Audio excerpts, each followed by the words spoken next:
Ron? Okay. Call this meeting to order at 7:36. Roll call. I don't have an agenda. Anyway, Al? Here. Nick? Here. Derek? Here. John? Here. Christie's here. Vicky? Here. Okay. We have a quorum. Okay. Pledge allegiance? A pledge allegiance to the flag of the United States of America and to the republic for which it stands, one nation, under God, indivisible, with liberty and justice for all. Thank you. Okay. Call this meeting today to have the discussion on and have public input on the distance learning plan that was put out in place. Well, actually, it was in the plan, in the safety plan, right, Lisa? In a plan that we agreed to months ago. Since then, of course, we've learned more about the virus. We've learned more about different things. And I wanted to get input from the public on this since I have been on the phone for the last 4 days, almost constantly. And the things that we have to discuss and talk about, we've got a few. I've got 1, 2, 3, 4, 5, 6 letters so far on public input. Do we read them? Sure. Yep. Well, we can take each one and then discuss that. Do we have our chat feature open for people? We don't have chat open, but we do have the public comment, and so I'll keep checking on that. Okay. And I have my phone if people do have public comment on that as well. So in that, also we got some data that was asked for, and I'll have Lisa explain what that data is. Do you want me to do that now, or do you want to do public comment first? Oh, what? Do you want to go over public comment first? Okay. Or?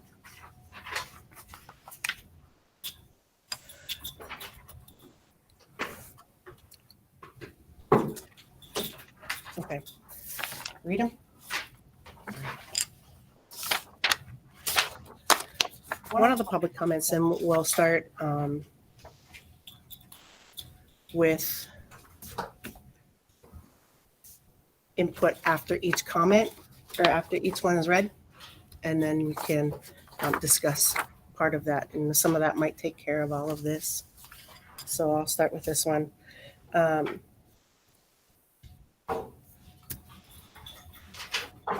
Said, good morning. I was wondering if you guys threw the idea of just shutting down for 14 days, kind of flush the system, then just go back to 4 or 5 days a week. The teachers need to get back to work also. I believe they still get paid at home. As for all the other working families, unless they have PTO, they don't get paid. And then below that was about nurses having to wear N95s if they think they were in contact. Let teachers get fitted in N95 masks. We need to get things back to normal, back to as much normal as possible. Kids need school, parents need to work. Thanks. So that's one of them. Do you have any thoughts on that? A couple of things. The idea of shutting down school completely for 2 weeks at this point, I think one of the things is we want to keep learning going, and I think board members feel free to jump in. We have at the superintendent's level and statewide Department of Education level talked about complete shutdowns, and that's something at the Department of Education level that we want to try to avoid is complete shutdowns at this point. We want to try to keep learning going as best we can. And so while distance learning is not always the best solution, it's something that we want to try to keep learning going, keeping learners engaged as best we can, and try to get back into hybrid, back into in-person as soon as we can. But we want to try to keep learners engaged and families engaged as we go along. So a complete shutdown would probably be our last resort. So, and while we would save that for further down the line as the pandemic would get worse. Other thoughts from board members?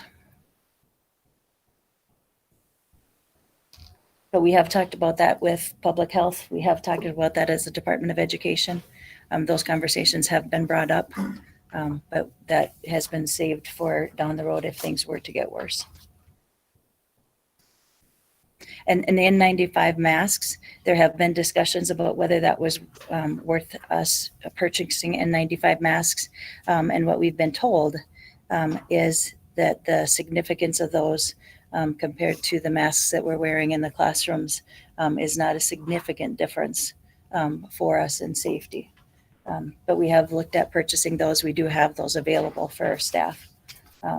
So we can purchase those in greater availability. And I will look at that again. So that is a good suggestion. We will take a look at that again to see if there's, it seems like they change recommendations. So I will look at recommendations and see if there's been a change in recommendations and that. So good suggestion. I'll take a look and see if that recommendation has changed and review that. I can speak to the mask thing just a little bit on the medical side.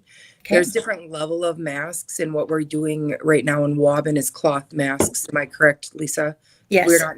So actually a procedure mask would probably be your next level. An N95 is typically used if you're doing any sort of aerosolizing procedure. So if you're doing like a neb treatment, say where the sputum and that can get like in the air. So that's where an N95 comes into play. So there is a different level in the middle of that. You wouldn't probably need to just jump on an N95 because there's a lot that goes involved in that. You have to be fit tested. You'll have to have somebody come in and do that. And there's a significant cost difference.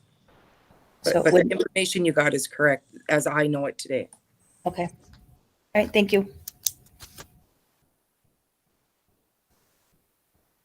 Any other thoughts, comments? We'll keep this moving along.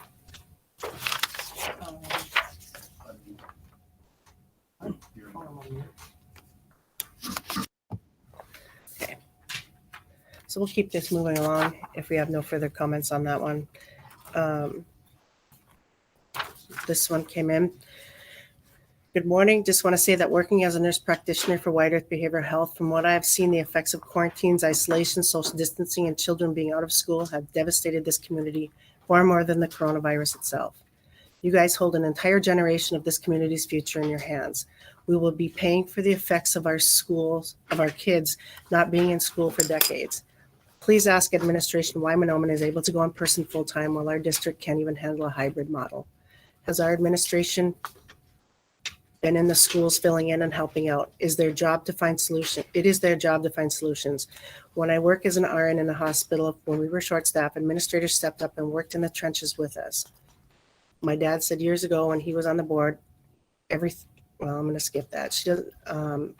Please think about our children. As a mom of children with special needs, it's been devastated to watch my son regress.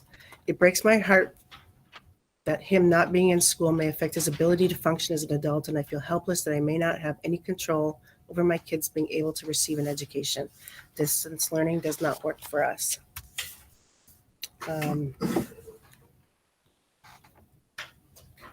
Any thoughts on that?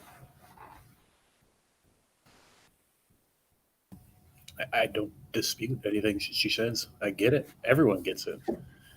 Nobody wants our kids to learn in a distance model. And I feel for them all. I mean, my child has a learning disability. It does no good for her to be home learning. I get it, but that's just where we're at. And we're going to do our best to try and provide the education for anybody in our district that wants to learn.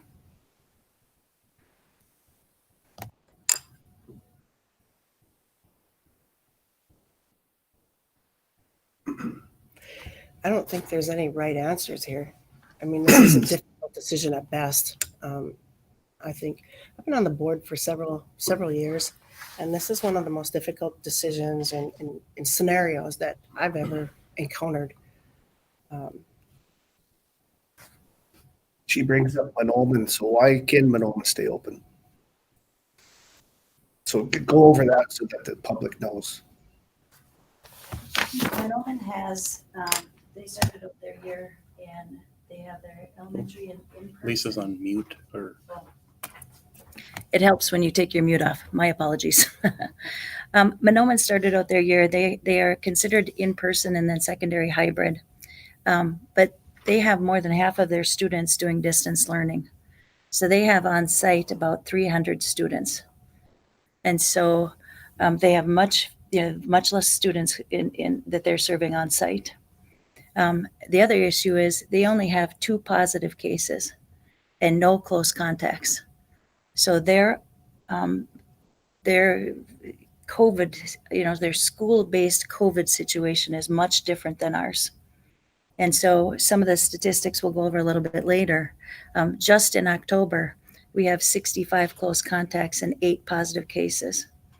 In September, we had 4 positive cases and 7 close contacts. So we have a much higher COVID school issues than they do. And why? Don't know. I talked to the epidemiologist assigned to our district yesterday, and he said he would have to do an intensive case study to figure out the difference. So that's a big difference why. And so we look at, they have about 100 less students than we do for enrollment. And then half of theirs is distance learning. We have about 15% of ours distance learning. So we are serving a lot more students on site, which lends itself to more spread. And so the other thing is that they did a construction project ahead of us too, so they have more space. And so they're serving a lot less students with more staff and more space. So they're able to spread out, and spread their students out with smaller class sizes. And so they just have a different scenario and setup. The other issue they have is they have more students that live in town. And so the transportation wasn't as big of an issue as it was for us. So there's just different dynamics going on, even though we're very close in distance, just the setup is very different. So the stats that you have on the staff, are they having the same issue? They are not yet. And that is because the COVID in the school hasn't hit them yet. And the reason I say yet is that we serve on the same public health team. And so we review these issues and we review these stats, and we share substitutes. So when it does, that issue is going to impact us even more. And so what John's referring to, those of you that are at home, we've had an issue with staffing that you've heard me talk about on Facebook and on our posts, that we aren't able to maintain our staffing because with subs coming in and we're having to cover within, staff covering within, and not able to have teachers in the classroom and have coverage with our staff. And once that starts to hit Mahnomen, we share subs. And so that's going to become even more of an issue. And so as we do problem solving and try to be creative in how we continue to limp along, that's going to become an even bigger issue once it hits Mahnomen. And I say once it hits Mahnomen because it will. This is going to continue to spread. And how are we going to do that together and try to maintain both districts with staff?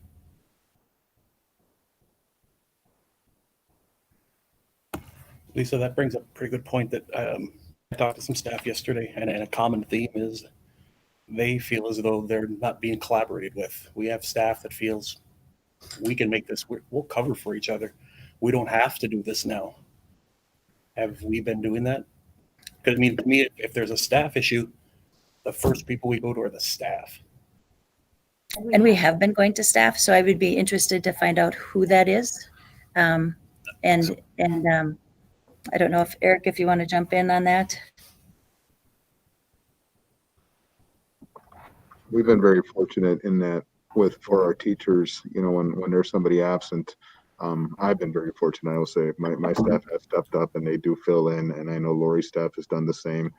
What they're not seeing though, and that's for a classroom, Nick. That's for the 17 kids or whatever looking for lessons and that kind of stuff. They're not seeing the rest of the staffing stuff. We had our and I don't know if Mrs. Weber was going to share this or not, but we had food service needs that was, we were at a scramble. We have paraprofessional needs. I can tell you right now, and I'm sure Lori will agree, we can't staff them. We talk about subs and we talk about all of this, and I kind of giggled back here when I heard that we share subs. Our sub list is down to 2, and it was down to 1 because of COVID. So I had 1 sub in the building. We had 1 sub between us district wide.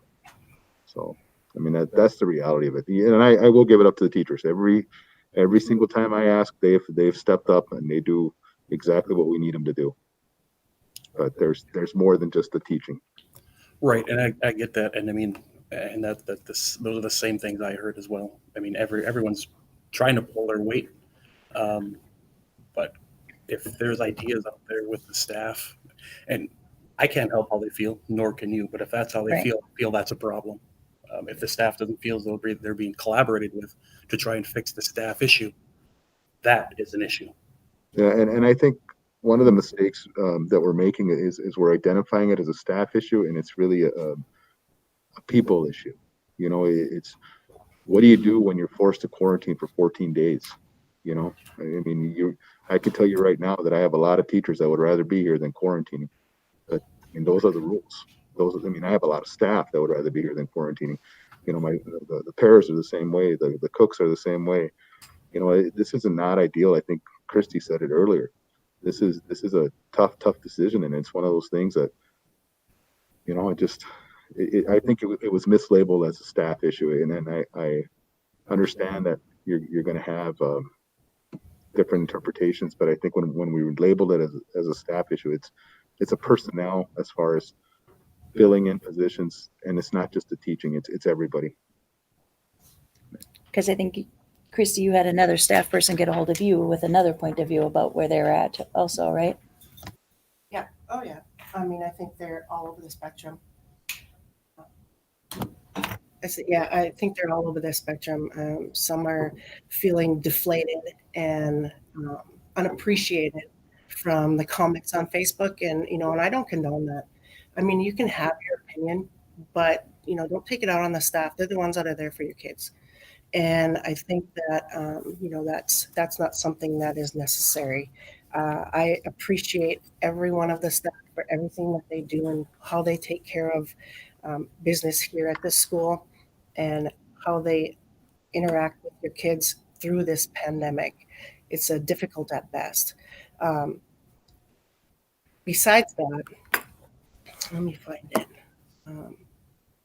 And they are feeling overstretched, and they are feeling like they're being Very asked to go above and beyond and cover and teaching hybrid and teaching distance learning and covering for each other and giving up their preps. And that you can do that short term, but if you look at that list that we have and the list that shows how many people are out per day that I gave you, they're having to give that up, and we've been doing that for months. Administration trying to go in and cover classes, you can do that, but when you've been doing that for a month, that's the educational system starts giving up. The quality of your classroom starts to suffer. That's no way to deliver educational services. I get that. Every one of them that I spoke to, we'll do more. We can do more. Let's stress us, not stress our kids. Let's make me uncomfortable as staff, not our kids. Right. And they already are doing more, Nick. I want that to be perfectly clear. Yes, they are. When we're talking about, they're feeling this way and they're feeling that way, they are doing more. The teaching is a tough job in a traditional setting. What the staff is doing, and it goes from everybody, EC all the way to 12. They're amazing people. We're providing, in my opinion, a high quality education in a rough time. And I'm certain that we're going to continue no matter what learning program we're in. And I will tell you this right here from the 412 principle, distance learning is not ideal. All of us can sit here and all of us can agree on that. But the situation we're in, if you look at the numbers, if you look and see it, and heaven forbid we're wrong. And I think that's what keeps driving me is heaven forbid we're wrong. I cannot live with something like that. You know, the safety of my kids, the safety of the community, the safety of my staff will always come first. And that's where we've been since day one, and that's where we're at right now.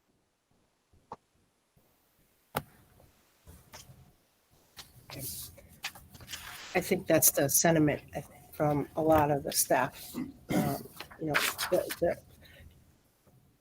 when you're trying your best to do your job, and come to find out that people are saying you're just there for, you know, a paycheck, that's pretty insulting. Because everybody knows that's not the case. If I could speak to that too, though, Christy, I think by and large, most of our parents, and we just got a message on that most of our parents are very supportive. You know, when we talk to parents, when they're coming in, you know, they're following all the protocols, they're doing all the right things. They're you know, I mean, it's been good. It's, you know, we can't let the minority of people dictate what we feel, because I think, and I hope the teachers are watching, and I hope to hear this, because we rarely have negative comments. It's just that when they are there, it does hurt. You know, these guys are working. They're working hard. I just want to make sure the staff knows that we acknowledge that. Definitely. Yeah, I would say, Christy, they're going above and beyond every single day. Just here in the Ogama building, we also have childcare in our setting. And we have to make sure, I've been working to make sure we have staggered recess times. And just with the amount of staff not being able to be here, we have people covering every day. And they've stepped up to that, and they've said, yes, I will help out, knowing that it's their prep time. And now they have to find a different time to be able to prep and get things ready for the next day or the next week, whatever it may be. Our staff is going above and beyond. And I think that, you know, and again, they're helping out in all different areas. We have people helping out with food service when we're short staffed there. We're helping get the snack cart around so that our students have snack during their childcare. And I just want to make sure too that, yeah, I would agree wholeheartedly. Our staff is doing everything that they can right now to help out, and they are doing an amazing job. So I just want to make sure that they get that credit as well. And again, I'll just add, they said, lean on us more. We'll gladly do it. We'll do what we can do to keep our kids here. And that's wonderful. I know they're going above and beyond. And obviously that's your and Eric's sentiment. Lean on them more. Ask them. They want it. They want that more than they want the kids out of our school. Alrighty, to go to the next one. It says, hi, Lisa. I have some questions to ask and perspective to share for whatever it may be worth. Like yourself and so many others, we're all concerned about what's best for our children right now, and we all certainly have different opinions on what that looks like. Social media hasn't been my style, so I thought asking a few questions directly might better help me understand the district's point of view when comparing to my own. I assume it would be clear just by writing this email, yet to be completely open as this conversation begins. I'm a proponent of our children being in school as much as possible, and also feel that athletics and extracurricular activities play a significant role in the development of our kids. I believe, as it pertains to this conversation, that the job at hand is to educate our children. Outside of this conversation, we all have a responsibility to do what we believe is right to keep our families safe and healthy. The core of this statement is reflected by the state law stating that anyone has the choice to 100% distance learn if they're uncomfortable with going to school.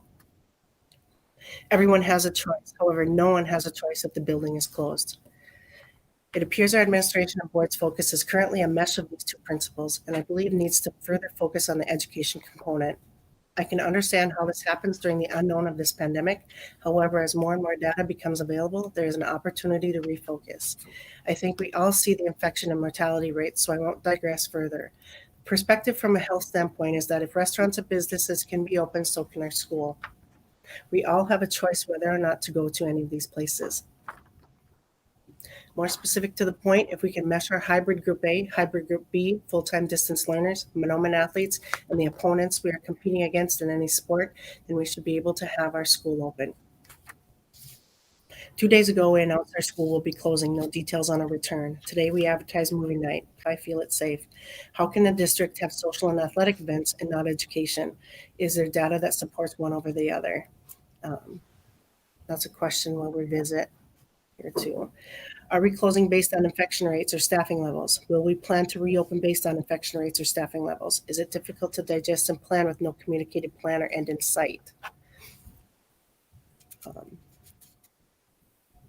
Should we address that Yeah, part? let's do that. Okay.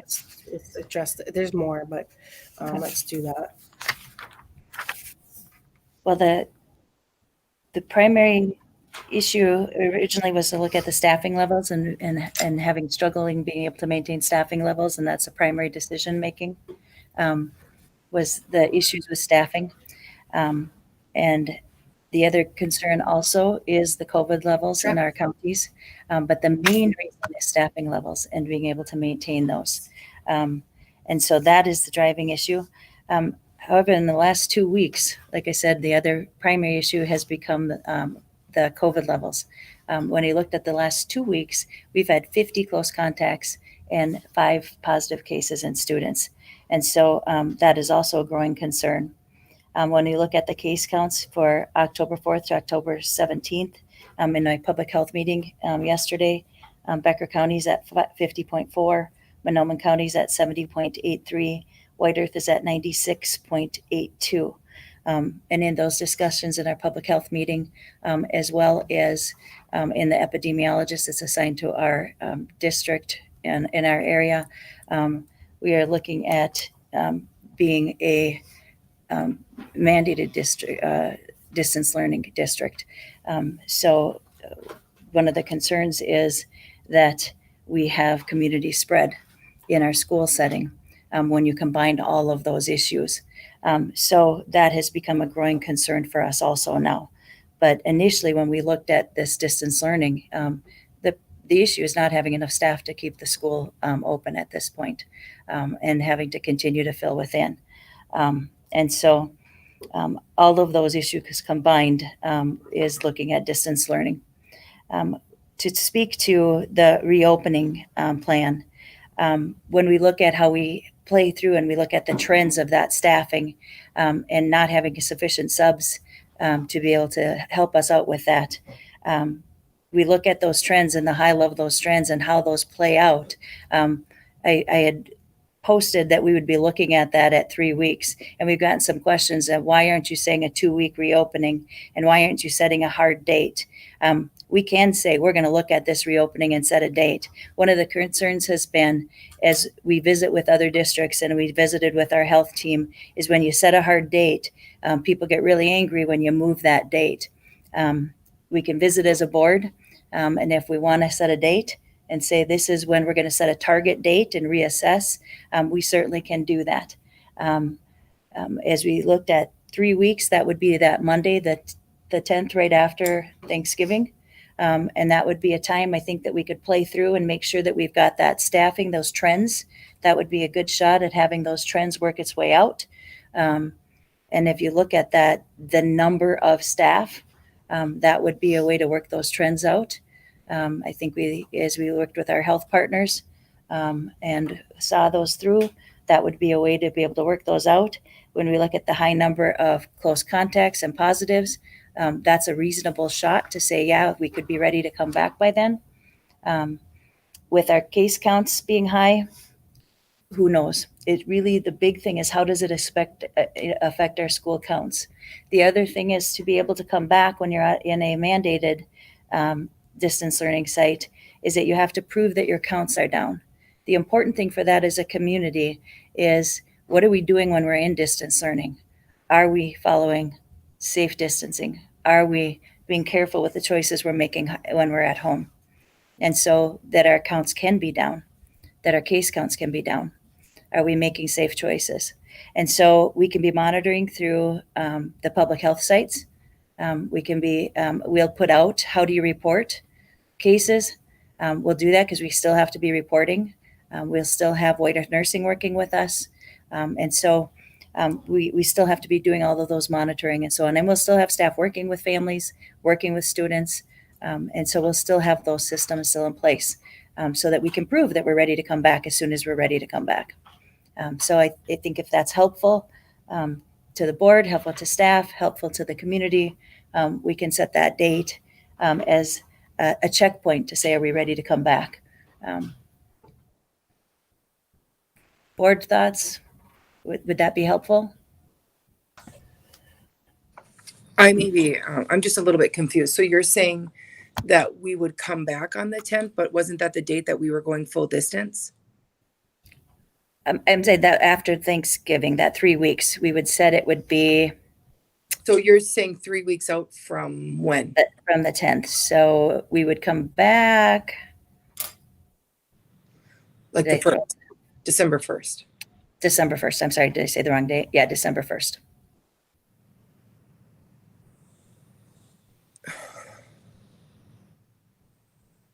That would be, we'd be doing some checkpoints along the way, and then that would be our projected return date.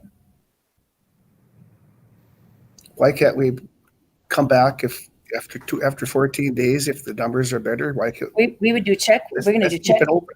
we would do checkpoints every week. So we'll come back earlier if we're ready or earlier. Right. That Yeah. needs to be out there so people Yeah. know. Yes, we would do Yeah. checkpoints As every soon as week. possible. As soon as possible, yeah. Can we go back to that mandated piece? Yep. So, we're mandated by whom? The Minnesota And- Department of Health has an epidemiologist that's assigned to our area. So the one that's assigned to us, his name is Sam Fung.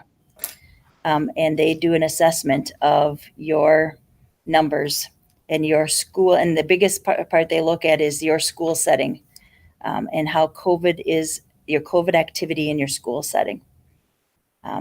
And so when you work with your public health group, then I, from that public health meeting, then referred to your epidemiologist.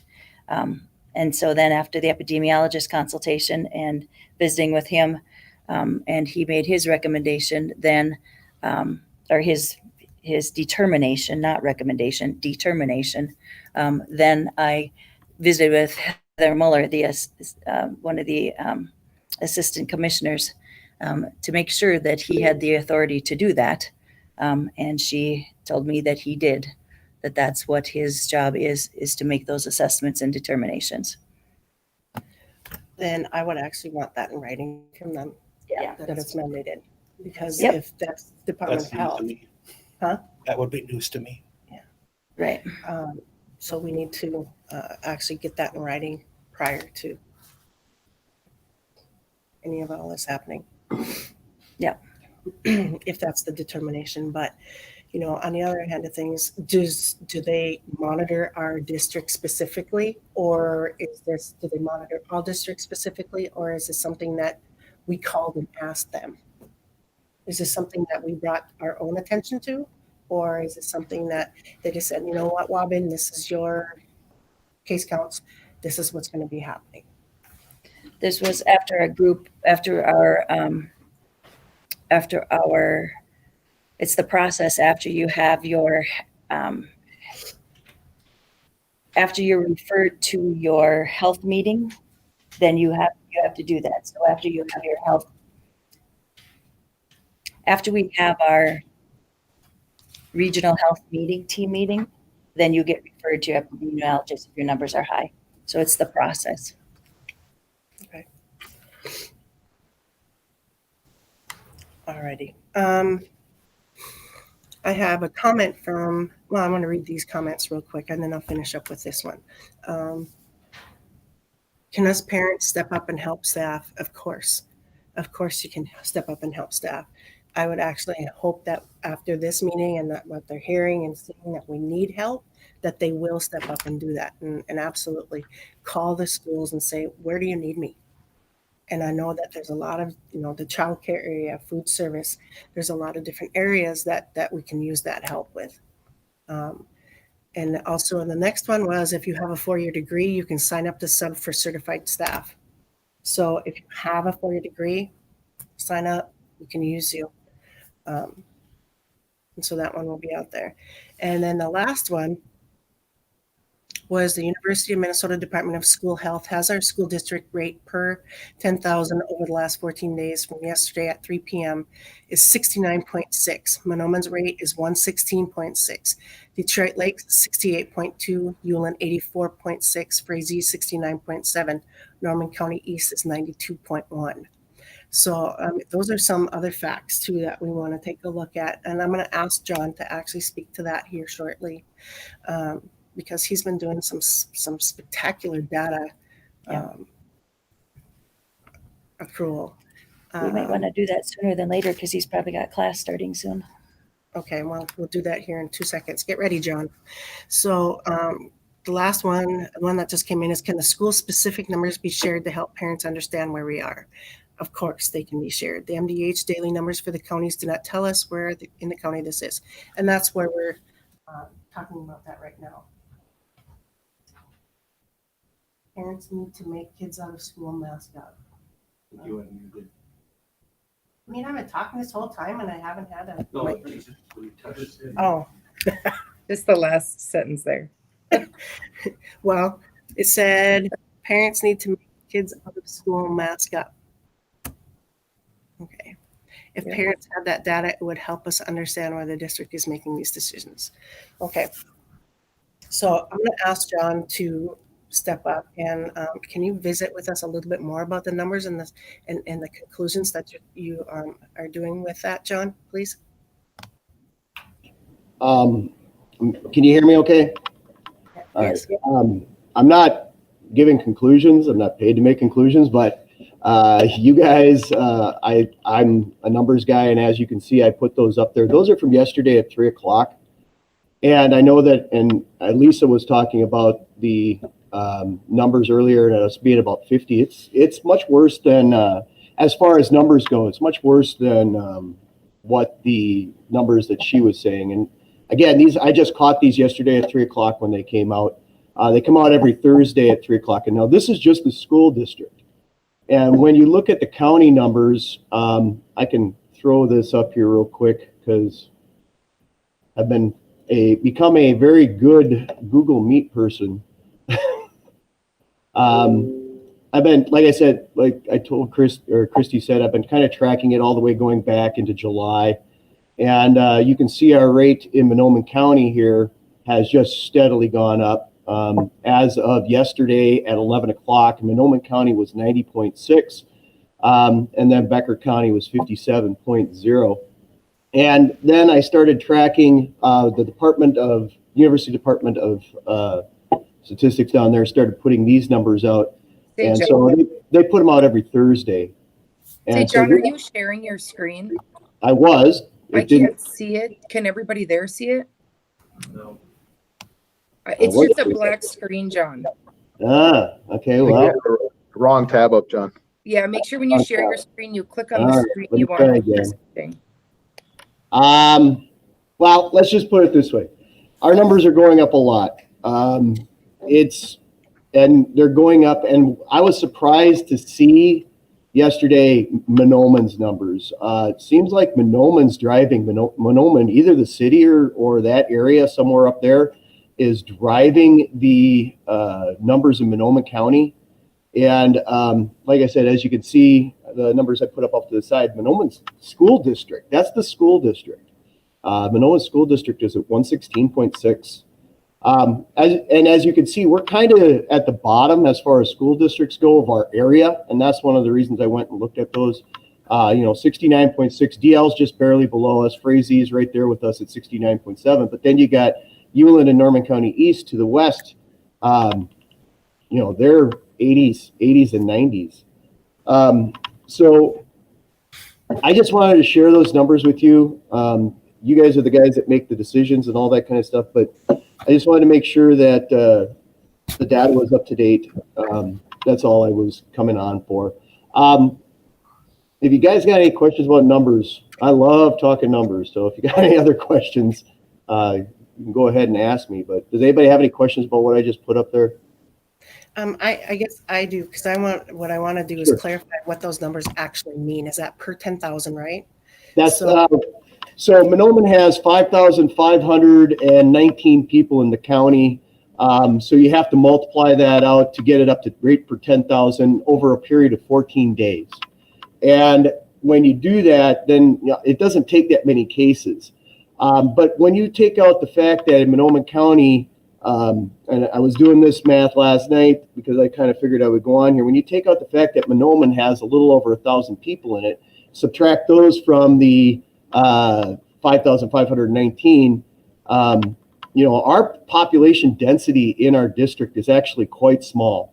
And one of the numbers that I always have been tracking is right now in our school district, when you figure out the area and the number of people and stuff like that, we have 0.056 cases per square mile over a period of 14 days. Basically what that means is if you have 100 square miles, a 10 by 10 square area, you got 5 cases within that 100 square miles over a period of 14 days. One of the questions I have been wanting to ask and I have not been able to ask, and Lisa answered it for me, was, and this was one of those things that has been a concern for me, but I haven't been able to get the note till today, was how many cases do we have in the school? And through how many cases have been through contact tracing have been and transmitted in the school. And I was surprised to hear it was as high as it was. I'm glad to hear that we have done that. I'm surprised also that with Mahnomen's school district at 116.6, how they only have 2 cases within their school. I mean, they must be doing some, and you talked about the fact that they had a building thing and they got better distance and they got fewer kids in the school and all that kind of stuff. But with cases being transmitted around the school, that kind of changes the perspective as to what you guys should be looking at in the future. So any other questions? No, thank you very much, John. I appreciate that very much. It's You're welcome. good clarity. Thanks. Okay. So with that, we can kind of talk about a little bit about this close contact positive case trends that we wrote. You guys all have this piece of paper here that kind of says that, what we've had and how that has been out there. In looking at these positive rates, 8 positive cases, 5 are students and 3 are staff in October. 65 close and first contacts and 57 are students and 8 are staff. That's high. That's a lot just in our area.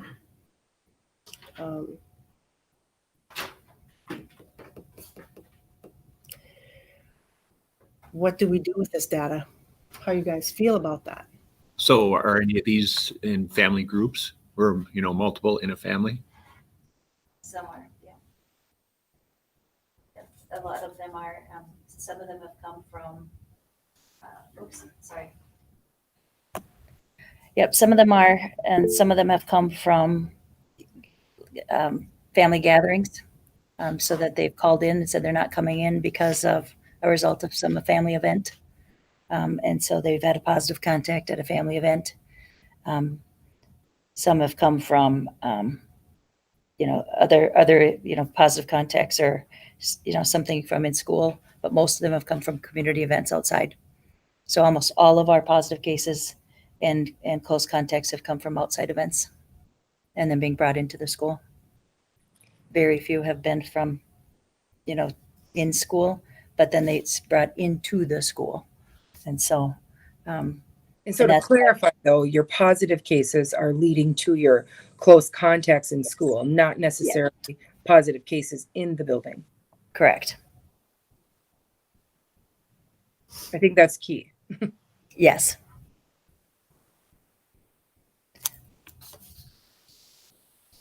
To clarify, also, we all have positive close contacts, right? You guys, there's people out in the community when you go shopping or you go exactly like one of the letters said, when you choose to go into a restaurant or you choose to go to whatever it may be, there is a potential that we all are close contact at that moment because you don't know. And there isn't contact logs that happen when you walk into a restaurant or you walk into the volleyball game or what it may be. And I think that's the concern for us as a district is the large amount of close contacts, is when you start getting that many close contacts in that short period of time. And so even when I was getting questioned by the epidemiologist, it wasn't, he really focused on the last 2 weeks, how many in the last 2 weeks. So we looked at all of it. He asked a lot of questions, but it was really got down to when you look at that spread, it was a lot of questions and it got into the focusing primarily on the last 2 weeks and then on the student cases in particular, and then on, and as well as our county, but it wasn't just the county numbers. It was, what is it like in the school? What's going on in the school? So was there some sort of an event or something that led to this higher number in these last 2 weeks? Because if you watch the trend after the last 2 weeks, it significantly drops. No, there's a couple of things, but So not there's one something that triggered that high and then boom, it drops off. There was the one event. We had there was 14 with the athletic event. But that was, I talked with him specifically about that. And So again, that's close contacts, right? And Yeah. one positive, and those people are back. yes. Yeah. Yeah. And I talked with him about that, and I actually tried to pull that out and was not allowed to. But he knew about that. So even with that, with those numbers pulled out, there was still a concern.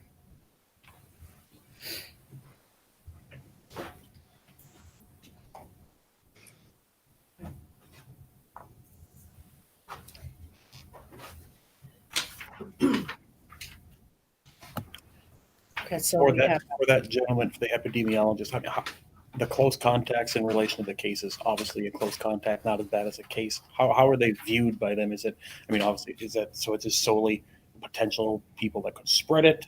How much weight does that carry in what he is trying to tell our district?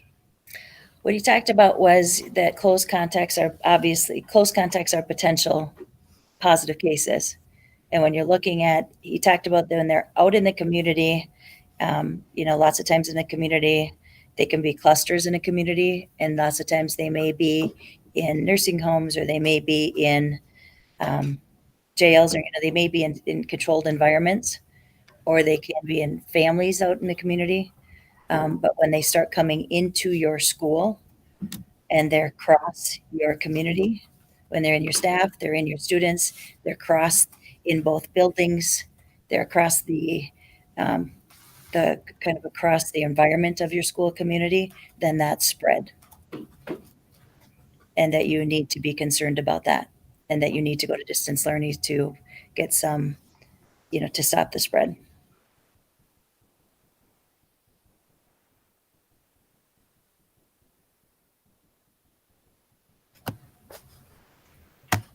okay, so we can finish up with a couple of these. I think a lot of these kind of say the same thing. In the gist of things, I think there's three. The last of this one. There's a question, because I know that this one is out there too. And so I'll read the rest of this one. Is in regards to infection rates, the numbers the state releases and the numbers the tribe releases are drastically different. The tribe's numbers have been about half the state's numbers roughly. Wouldn't the tribe's service area be a much better reflection of our population than Usable, Becker, and Mahnomen County? Or do we know how they are tabulating things so differently? I would assume both are reporting MDH, maybe not. I also think the focus on infection rates as a sole decision maker can be broadened to overall impact on children, not just the reduced education time they're getting. But when these decisions are made, is there consideration for mental health impacts, anxiety, lack of interaction, social structure and skills, physical health and trauma, other than COVID? We'll never know what risks pose a greater impact on these kids. However, it should be some part of the equation. Can we address that a little bit? When we look at those numbers, when we look at Becker County, Mahnomen County, and White Earth, when we look at those in our health team, we consider all three numbers, but we consider them independently because obviously there's an overlap. So we don't average them, we don't combine them. We consider them as three different county numbers, and we analyze all of them differently. So we look at what's going on in Becker County and how does that affect our school district? And are those numbers, what's going on in Becker County, are those numbers increasing, and are they increasing in our elder population? Are they increasing in our families? Are they increasing? Where are those cases happening? And so we try to analyze those numbers and where they're happening. Are they related to an event? So we really try to analyze those county numbers. When we look at Mahnomen County, if we see a surge in numbers, what's happening in Mahnomen County? And so we look at those all independently. When we look at White Earth, what's happening in White Earth? Do we know once again, what's happening? Are those closed, case counts? Can we see what's going on in there? Where there's some major events happening? Do we see a certain age level that's hitting? Are there surge groups that's happening? Once again, are there certain clusters? And so we really analyze those as different groups. And then how is that impacting our school populations? Do we see it hitting our school families?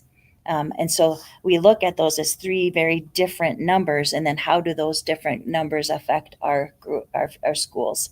So that's why we look at all three different. White Earth isn't included in the state, but the state is very aware of the reservation numbers and does work with those numbers and work with the reservations on their case counts, but they don't because there's an overlap in the county numbers. So they don't include them on those reports, but they are very aware of the case counts. Lisa, can we go back to the case ones? What was on 1022 where we end up with all these student contacts, or student close contacts? I took off all the names, and I'd have to look back on the names to be able to tell you.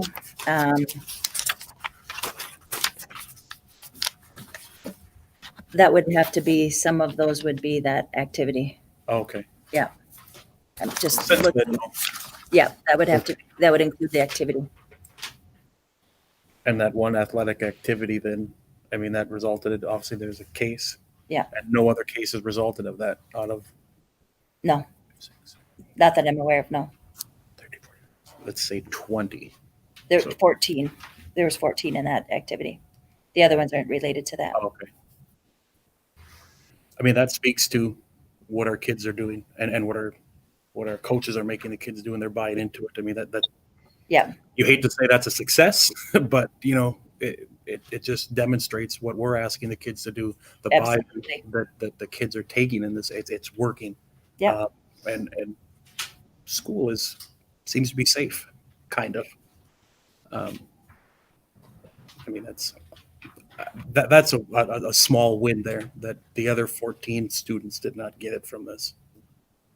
The other thing I will mention is that we had an awful lot, and I tried to make this argument, and I will continue to make this argument. We also had some of these close contacts where parents calling in saying, I'm not going to have our child come in because we had a positive case, so the kids aren't coming in. So some of these close contacts weren't in the building.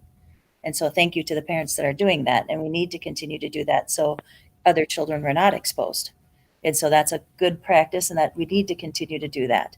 And so, I made that case also, and we will continue to make that case. And we'll need to document that some of these close contacts weren't even in the school. And so, those are things that we need to continue and will continue to document and continue to prove that this is not. But once again, I do understand that these are indicators, that these are school-related indicators of what's happening with our school children and the spread in our impacting, potential spread in our school district. Do we know of the 65, how many were students that never even made it into the school? Mm-hmm. Are you able to share that? Not on the list I have right here, but yeah. Because once again, for the purpose of this meeting, I took all the names off, and yeah. I could give you a rough number. It was about 12 people. 12 people that didn't make it into the school. So of that. Yeah. That's okay, 65. For the whole October anyways. So about 20%. Yeah. And again, we're talking close contact, right? Not positive cases. Correct. For the public, can we talk about, just for a second, and define what close contact is? It's somebody who was within a positive case, closer than 6 feet for more than 15 minutes. So now will those numbers go up now that the CDC has given us even a stricter guideline as far as what that would constitute as a first line exposure? I think it's 15 minutes in a 24-hour period. Right. Not actually consistent. It can be 5 minutes here, 5 minutes there, 10 minutes, everywhere else. So we're going to see these numbers actually go up because of that first contact issue. That's a good point, Christy, to make. And I also want to just jump on your shirt tails here for a second. Also knowing that we are requiring masking, that takes your level of risk down significantly. So even though CDC came out with those new guidelines, if you're doing what you're expected to do, your risk level goes significantly less. So Christy, you're right in saying we may see an increase in close contact cases, but that doesn't necessarily mean we're going to see an increase in positive. I think that's super important to keep in mind. Right. That's the point I was trying to make. There is also some different strategies that I've seen out there from different businesses that on those close contact, they test actually periodically. So some are not even out that particular long 14 days. You can test. I know that they say, and Vic, you can help me out there too, is like if you're exposed, it can go 1 to 14 days, right? Typically it's 5 to 7. I believe that before symptoms show or you show positive. Yeah, you have to wait for the viral load, right, to shed, and that's where you'll get symptoms. Yeah, and then 14 days, it's over. Like it's no longer. So you may test positive 25 days out there, but you're no longer a threat, if you will, because your 14-day window is gone. Does that make sense? Yeah. The point that I'm trying to make though is that we can test and come back earlier. Correct? I don't think so. You can't test out of. You can't test twice, 2 negatives and come back? No. Okay. So what we do in healthcare is a little bit different. And Lisa and I spoke about this kind of offline a little bit. And I don't know, it'd be very interesting to see the rules for school versus healthcare.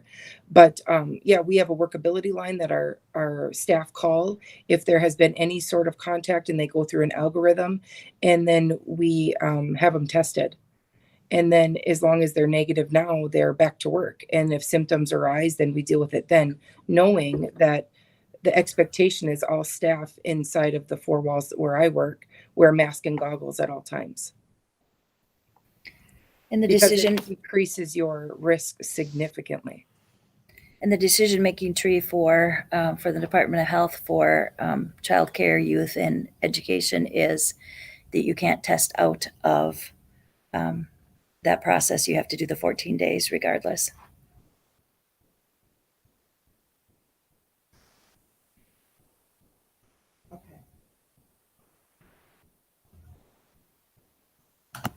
Okay. I'm getting asked out there. So why isn't Mahnomen mandated if we are? Why is it Mahnomen what? Why isn't Mahnomen mandated, but we are? And again, I think we talked about Once that. again, it has to do with the COVID activity in their school building, and they have 2 positive cases and no close contacts. So it's the COVID activity in their school. So who is doing our close contact research? And who is actually doing ours versus theirs, and why they don't have that and we do, and the next school down the line has a different, is this because I know I've heard out there the Minnesota Department of Health is so far behind, so overwhelmed with doing the first contact research that they're actually putting it back more on the entities. That's True. It's our local public health teams that are doing it. And so White Earth Public Health works with us on ours. And so in particular, Carolyn Cassette and myself, and in theirs, it is Mahnomen Public Health. And so we meet as once a week as a team. And then who actually does it in their building is Mahnomen Public Health. And for us in our building, it's White Earth Public Health. And myself. And I'm doing less and less of it. And Carolyn's doing more and more.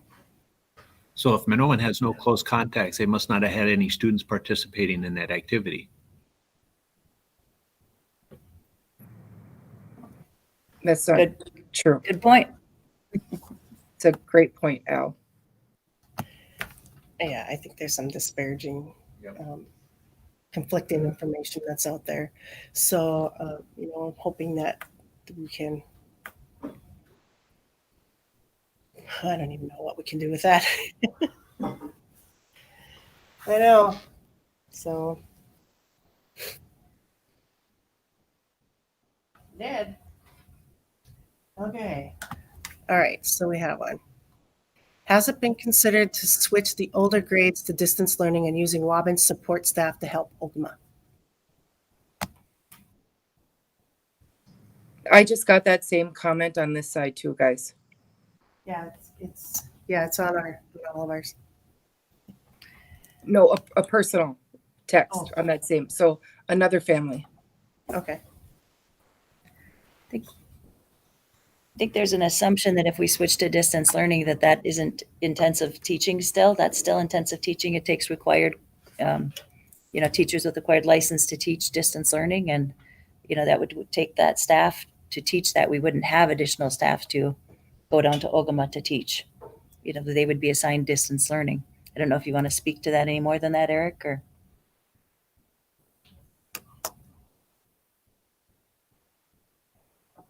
I guess when we look at it, we're looking at it from district wide. We're looking at it based on the numbers. I mean, I get the staffing issue and all of that. And I think the question is more of, can we use our support staff at the Ogama site? And that, that goes back to what Mrs. Weber said regarding licensures and such. The problem's going to be when we have and Mrs. Johnson was going to bring this up later as well, but, our staff is not just from Waubun. Their kids go to different schools and that kind of deal. So their kids are exposed, and at times they might have to miss that 14 days because of decisions other schools are making. So if you take out, I'll just pick on a grade level, you take out the second grade, one of the second grade teachers, and they're already at capacity. And I'm not saying that. I think we have a good handle on it right now, but let's just say we take out a second grade teacher, another second grade teacher is out due to COVID restrictions. We're not going to be able to send the 4, 5, 6 teachers there because, like Mrs. Weber said, they're already busy teaching in that distance learning model. The distance learning model doesn't mean, and it's not going to be like the spring. I think that's a big misnomer that's going on right now. I think our community is expecting us to say we're going back to what we're doing in the spring. We're actually, and I'm late for my meeting right now, and I'll stay on here as long as it takes because my staff is good and they can do it without me. But we're actually meeting today to recreate what we're doing. To make sure that we're keeping the rigor, we're keeping the relevance. We all understand, and this is one of the things that as an admin team we took into account. We all understand that there were mistakes made in the spring. There were things that we were trying to do to make sure that we were holding on to. And I'll be frank, we were in the middle of a pandemic. We were trying to hold on to the fact that we had parents telling us, I see that one too. You're right, Melissa Severson. They are supposed to be getting laptops, and we're working with that as well. But getting back to the point, we were in a spring model that we thought worked okay. There were a lot of things that we didn't go through, and we have a real chance right now. And I get it. We all said this at the beginning. We don't want to go to distance learning. You will not find a single person in this community. You will not find a single person in this building that says distance learning is the best. That is not what we're saying. What we're saying is we have a real opportunity right now to take something that we're being forced into, to be honest with you, due to a pandemic, and we have a chance to make it great. Now, the way we make it great is by providing more support and by doing more things with our teachers and lean on them, like Mr. MacArthur said, that these are the things that we have to do. So no, the teaching side, Mrs. Weber is entirely correct. Will we have some support staff that we might be able to make available? Absolutely. And that would cover that area. I would agree with that. But when we look at these decisions, we're not looking at the teaching staff. We're not looking at the para staff. We're not looking at, the custodial staff. And then, knock on wood, we haven't had issues there yet, right? We're looking at it from a district-wide perspective. And I think that is what we have to understand. We hire people to do certain jobs, and yes, we have a lot of people that will stretch what they do. But bottom line is our licenses don't go that way. If we have 4, 5, 6 teachers and we have a gap in the kindergarten area, many of those licenses don't apply to that kindergarten area. And I would venture to say, I think we did that number before, didn't we, Lori?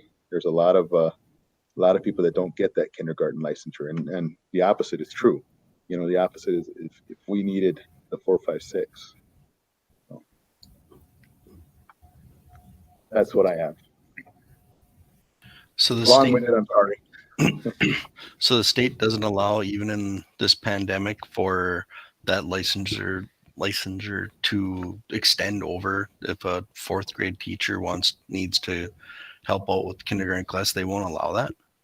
Not for an extended period of time unless we go in and ask for an out-of-field placement.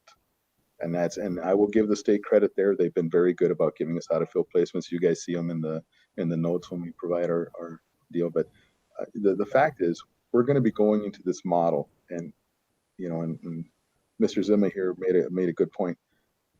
We're not looking at this model. If we can get this curbed, if we can get, you guys saw the numbers by Mr. Short. If you need more information on where to get numbers, we have 2 or 3 sites that I use. And Mr. Short has done a fantastic job, I agree. If we can get everybody, and one of the parents, and they have been this long back, if we can get everybody to follow these mandates, to do the social distancing, to wear the masks in and out of school, we can't curb this. This is not uncurbable. I see Miss Bevins nodding her head. Yes, we can curb this. We just have to.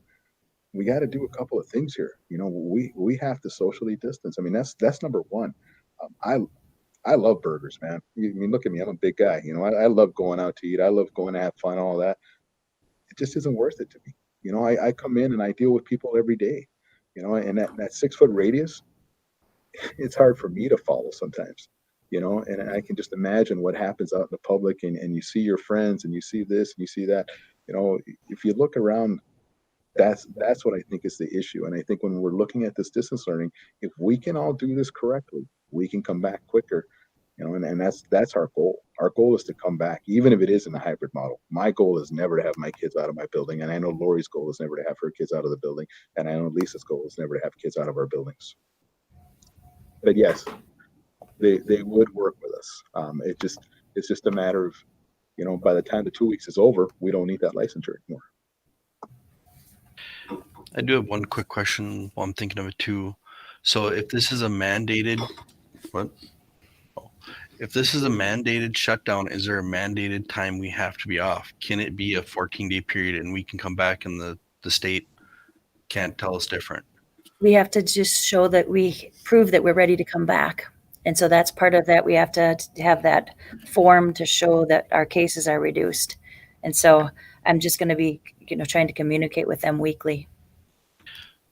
So is there like a number, a specific number, like we need to be 20% lower than what we are? I mean, the contact, like we talked last night, is if we do go to distance, our first contact, all those numbers should instantly be going down instantly. So, I mean, logically within 2 weeks, we could be back. I mean, and should be back because the numbers should obviously fall off the charts. You know what I mean? Yep. As long as we have our staffing, as long as our staffing is better by then too. We'd have to have both of those things ready to go.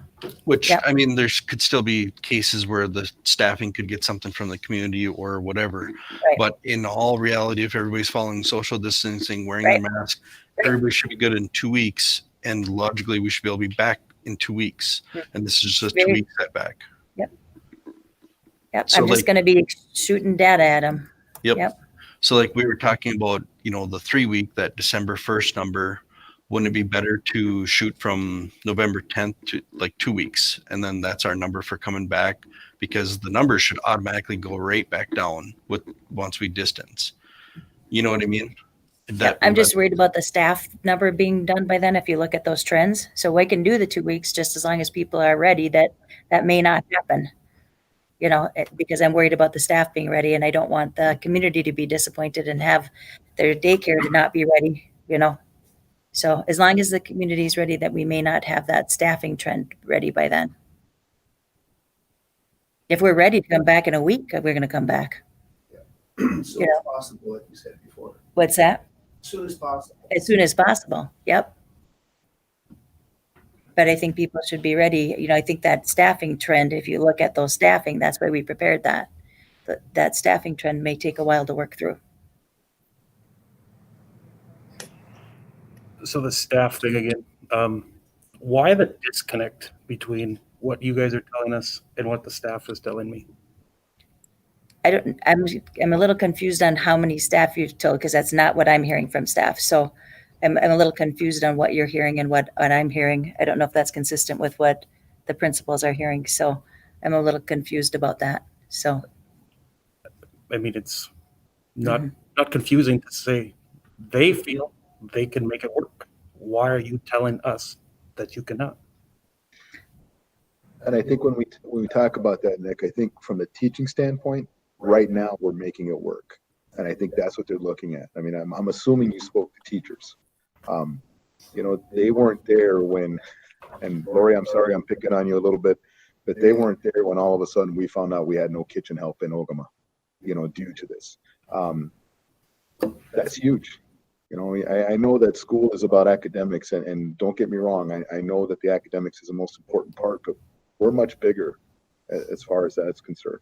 We have 2 subs, like I mentioned before, from a paraprofessional sub, and I know Angie was watching. I don't know if she still is watching, but I think we have 1 para sub right now. And if Angie, if you can verify that, that'd be great. Maybe 2 or 3. Okay. So when we have subs, let's say we have an event like we had, and that's what she's talking about with the tracking numbers or with the trends. Let's say we have an event where 4 or 5 of our pairs are out. Immediately we're out 2 pairs. We're not going to be able to fulfill their duties, and we don't have pairs that have quote unquote prep time. When that happens, we have to make sure that we're juggling everything and then just increasing the workload. And when it comes to food service, there's just not a lot of food service people out there, especially that are going to be available at subbing. And I'll be frank with you, and you guys are all community members, so you know this. There's just not a lot of people out there that are, needing work. People are for Waubun, we only have 1 non-certified sub right now for a para. But that's what I'm getting at. We're just not at that point to be able to get everybody in. And I get what the teachers are saying. They've done a phenomenal job. Yes, in my building, I know that they have filled in every need I've had. So I agree with that 100%. And I guess, Nick, I've had teachers say, yes, they're worried about the kids going distance learning. We don't want that. I don't want that. We've had those conversations. None of us want this. So if you're saying that, yes, I've had those conversations. I don't want it either. None of us want this. And that I don't have anybody I've talked to that says this is a great idea. That I don't, as you said at the beginning, all of us have said this. This is not what any of us want. So 100% agree with that. But I've talked with numerous teachers who have said this is the right time to do this. We have to do this. We're running out of staff. We're running out of D. We can't keep doing this. We can't keep filling within. This is the right thing to do. This is the right time to do this. So that's what I'm talking about that I'm confused about. So when you're saying the teachers, like it's all the teachers, I don't believe that. On the same hand, might you have run into some teachers that said that? Yes. But there's also a lot of the teachers that I've talked to have said they're fatigued, they're tired. The education's it's having an impact. We've got a public comment from one of them that's saying that he's talked with other teachers and he's very concerned about the quality of the education is suffering because they're having to fill in for others. So might some teachers be saying that? Yes. And I think that we have been, and they've done a great job, as Eric said, they've done a great job of covering for each other. I don't know of a teacher that doesn't want all their kids back in the building. I want all the kids back in the building. This is not what anybody wants. Nobody wants this. And we got to get through it and get back as soon as we can. We'll be checking weekly to try to get back.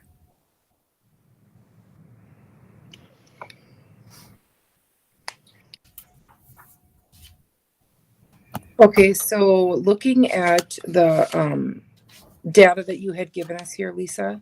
Yep. On this close contact and positive case trends. Mhm. So, so currently, as I understand it, right now, is that we will go full distance on November. Where'd my calendars go? Okay, on November 10th. But according to this log, anything after 10/19 through will be back by the 10th through the 27th, which is indicated on the paper in front of us here. So that would be 61 staff back by, because that 2-week quarantine then is over, correct? So I wonder if our frontline staff is telling us we can do this. They're willing to do this. They already are doing this, right? With all this staff out. We're going to get all this staff back before we even make, or before that social distant or complete full distant learning happens. Am I making my point? I don't think I'm making With a very no good new point. cases, though, you're assuming there's no new cases coming in, which 2 days ago there was 3. I'm just pointing that out. I'm not That's trying to very argue or valid. anything. That's valid, Derek. But what I'm saying is this huge number of people who are out, they're all going to be back. Even if we get 2 or 3 cases every single day, the trend of that 10, 14, 20 drops significantly to what you just said, 2 or 3. So are we able, as the frontline staff, which is, I'm hearing what Nick's hearing all week long from staff from Ogama and from Waubun, you guys, not just one entity. They're saying that they can do it. They feel like they can do it. So if they can do it, I feel like we should allow them. And if we're going to get some of this support back by the time that we go full distance, I feel like the full distance on the 10th might not be, I don't know, the decision according to staffing. Am I making sense? Well, at this point, we might be back in a week then, if that's the case. But we still got to go. You know, We're going to open as soon as possible. Yeah. What the plan is. So that might be the deal. Those people all come back and then we can open. But we are open, you guys. We're open through the 10th right now. So my point is, full distance on the 10th doesn't make sense according to what's sitting in front of me right here. Do you follow me, you guys? Yeah, I mean, I get it, and I've been asked the same question. So if staffing is an issue, we sent out a statement on the 27th of October. So we're going distance because staffing is an issue on 9 or 11/10. Why are we open now? How can we be open now? Right. If staffing's an issue today, we should be closed today. But we're deciding to close on the 10th when we have 61 staff that potentially should be back. Yes. Well, and once again, we've been going on the concept that we can continue to have people push and go through and carry through. And we've been listening to the staff saying that they can do it, but not do it long term. And so the staff that has been talking to you has not been talking to us. The other staff has been talking to us saying that they're tired and that they can't continue to do it long term. And so, and that the quality of the education is suffering. And I so, don't think it hurts to have a plan in place in case it does continue. right. Yep. But at this point, we need to go distance learning because that's what we've been told we need to do. And if our numbers come back and we have staff that are willing to continue to push through the shortage of staff and go the distance and not just a handful. And so we need to get the names of those staff that are telling you that. And they're the ones that are going to go the extra distance and put in the extra time and cover, then that's fantastic. See, and that's why I won't tell you who I talked to. You can't do that. You can't say, hey, just because you said this and you told a board member this, that now I'm going to lean on you extra. That's not right at all. But we need to have decisions to have the people that are willing to step up then to step up and come and talk to administration so we can make appropriate plans. Otherwise, they're not coming to talk to us. It's hard for us to do that. So then I guess what I would like to see then is to try and get the staff on the same page. We whether it's us as a board, you guys at administration, try and get the staff on the same page. Ask for some input, collaborate. What is everyone willing to do here? What are you willing to do? What are you willing to do? And try and figure that out. I think that would be very beneficial for the staff, our administration, and the board. Yep, definitely. And I'd like to know results.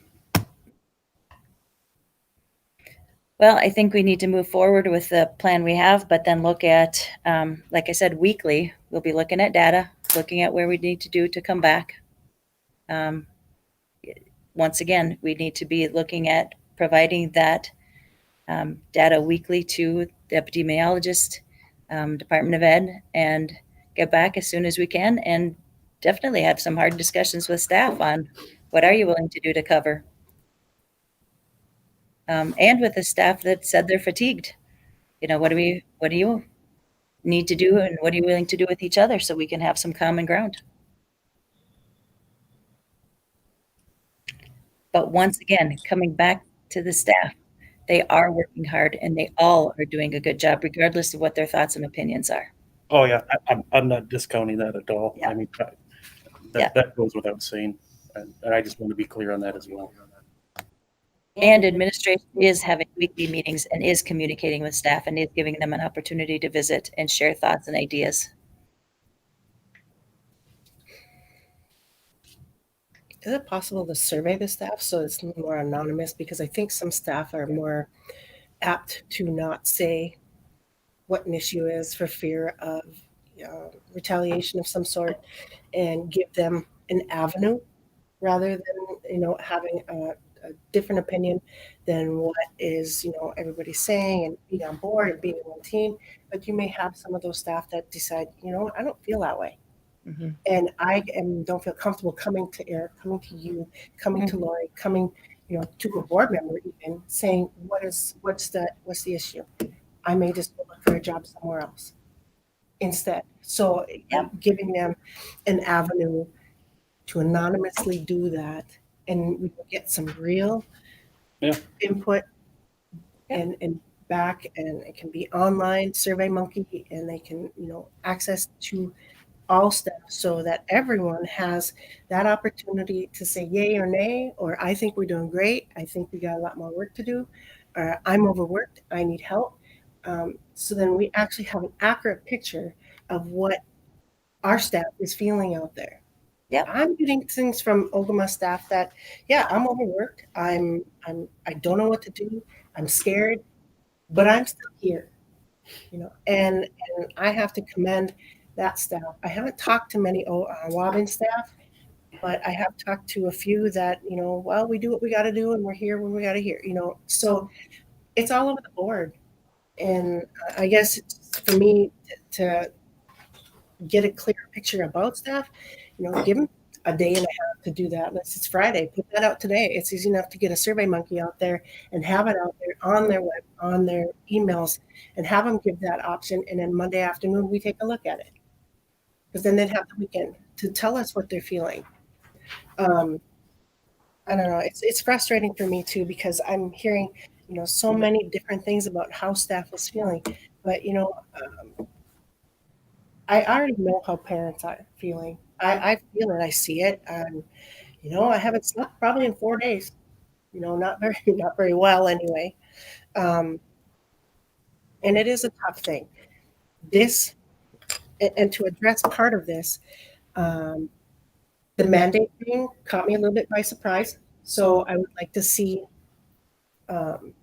that documentation from the state saying that we are mandated to do distance learning. If they can't furnish that, then we need to actually sit down and figure out why we have to go, well, not why, but I mean, why that decision to move forward is still valid there.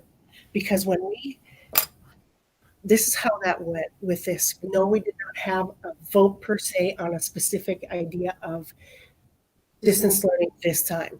What happened was that when we did approve this plan back in August, I believe it was August, that was involved in the plan. In the plan was there, if we get to this threshold, if we get to this threshold, if we get here, we're going to go back to all school in-person learning. If we get to here, we're going to go to distance learning. If we go here. So what happened is that we met the distance learning threshold according to the safety plan that we approved back in August. So can we change that? Can we change that? Can we do that? I mean, that's what I'm asking too, is that maybe what we set in place in August doesn't really fit right now, because what I'm seeing is that we need to make those decisions here in this room. We can't make it today, I'm sorry to say, because we have to have a separate meeting with that specified on the agenda. Right now, this was a listening, it was a discussion, distance learning, getting the public opinion out there, seeing what questions we need to have answered, and then and we have to give a 3-day notice. So if we need to, and it's a consensus among the school board members that we want to sit down and have a vote, this would have to be done on Tuesday morning or Tuesday afternoon. So we have to have a 3-day notice. And that's where we're at. I don't know if that answers a lot of the public questions, because I just received a few of them right up in there. So, and I think that survey results from staff can be shared with all staff, so that they can see where the majority of people are, or what's, hey, I didn't think that, and it's not going to be name specific. When you ask the questions and they're ask them in generalities, then saying, elementary or high school, say how you feel, and give them that opportunity. So with that, we are coming up on an hour and a half, and I know that we have to, we probably didn't get everyone's questions answered, but we are at 9:00. And there's just one more thing I'd like to address, and that is the sports, because that's what people are asking out there. One of this, are we going to continue with sports if we go distance learning? Once again, it should be a parent or child choice. This does not mean they have to play or go out for a sport, but gives them a choice. So where are we at with the sports aspect if we go distance learning? Somebody.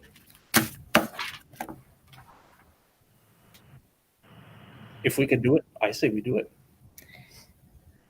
I was reading a comment. Did you ask what does it mean for sports with distance learning? When they were in mandated distance learning, you can't do activities. So when we go from hybrid to distance, then we're mandated not to do the sports. right. But if it started out with distance learning at the beginning of the year in the high school, then we could do the sports. Right. Correct. Yep. So once you're in the mandated distance learning, then you can't do it. Correct. So, and when you have the COVID in your school learning or in your school environment, and you become in that mandated part, you can't do the activities. When can we expect this letter that mandates us to do this? I'll call them today. So That's a big piece here. I mean, and Yeah. of course, if spells out well, this just your all mandated distance learning as well as you're mandated not to play sports. right. Yeah. And one So- other question I would have too is, can we avoid being mandated, with our distance learning going into place November 10th, right? Right. Well, if we can, like Vicky was saying, our numbers are dropping, and if we can prove that, maybe we can have that mandate lifted hopefully by next week and say, hey, we have now 2 weeks of information right here on these new numbers, and whatever letter or whatever's coming from the state, if it does, and if it doesn't, then I would say it's definitely a board decision, a community decision, that type of deal, because if they can't supply us with a letter or email I would officially agree. from the state, then it doesn't count to me. Yep. I would agree with that. I think Melissa said something about, what do you mean we can't do this long term? I think that means for the future of our school. I think it's referring to covering. I think, is that what that question is referring to? I think that means talking about covering from when we have teachers that are teaching hybrid, teaching distance learning, and covering and giving up their preps, and doing that long-term, doing that week after week after week after week after week. I think that's what I was referring to, if that's what you're talking about, Melissa. That doing that long-term, when you don't have the time to do preparation, when you don't have time to do lesson planning, when you don't have time to do grading, doing that long-term, that becomes very difficult to sustain good quality education. And so, yes, we would do that long-term, if that's what you're referring to. That becomes difficult. That's what I was referring to. And if we had to do that, yes, I believe our staff would do that, but that becomes very difficult to support a quality educational system. And the other thing I just want to add before we stop here is I'll step on a very sturdy soapbox here. It's just there aren't a lot of things that us as a community can do to stop this outside of wearing a mask, social distancing, avoiding large gatherings, parties, groups, whatever. But we need to make the connection, those choices. Yeah, if you get COVID, you're likely going to be okay. But that consequence impacts our kids. It impacts your neighbor's kids. It impacts all kids. And that's the part that is tough to swallow here. And I think we all can do better. I mean, I take precautions. My family, we're pretty careful with it. I know there's different ideologies with it, but we need to do better for our kids. I totally agree, Nick. I think that the community too needs to take some responsibility in what is happening out there, to think that you can gather and not think that that's going to affect how our kids are going to be put into distance learning, and that is not a good way of thinking on COVID. Everybody has different political views on COVID and different things that happen. But the harsh reality is, there are people that are dying. I had a cousin pass away, Wednesday. Today's Friday, right? Wednesday, from COVID specific. So, that's, it's there. It's hard. I would hate to be the district that has the child that contracts COVID and actually has long-term effects for the rest of their lives from it because they caught it in school. There's so many aspects to think about when it comes to COVID itself. And I have to say thank you to Lisa, to Eric, to Lori, to all of our staff here, and in what they're trying to achieve in safety for our kids. That's my main thing here, is safety for our kids. That's what we are elected to do, is to make sure that kids are safe and we make the right choices for our district. I think that's about all I have for today for everybody. I appreciate that. My mouth is dry because I'm talking a lot. I need something to drink, so go get some water. Does anybody else have anything before we go? I just have a question about the meeting that you said on Tuesday. I don't know if anybody else feels like we need. Well, okay. I don't know how that goes or how we ask for that. Or right. So let me talk a little bit more about that real quick. So what I'm going to do is talk to everybody to see where we're at. The whole thing hinges on this mandate. If we are mandated, then there's not a whole point in meeting. But if there's no mandate coming, then they can't furnish us with one, sometime today, then we will actually meet and have another discussion regarding that and vote on that. Vote on staying hybrid versus full distance. Yes. I know that, there's some options that I think that are still out there. So let's take a look at those, and let's see if the community stands up. How many phone calls are we going to get today about volunteering?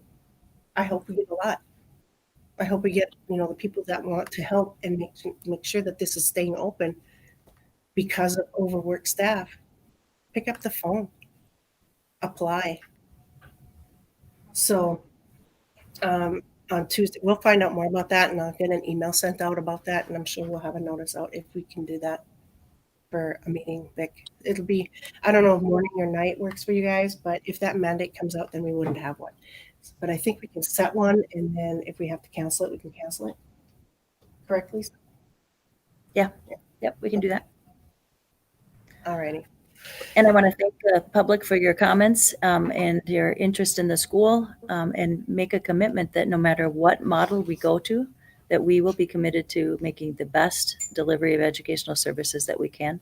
And even though there's a wide variety of opinions and diverse thoughts on things, that we really need to stay united as a community on working together on what's best for kids, regardless of what model we're in. This is a pandemic that's driving us into these situations. And once we get past the decision and move into the next level of educational services, that we work hard together on what's best for our kids. We are committed to doing that. So thank you very much.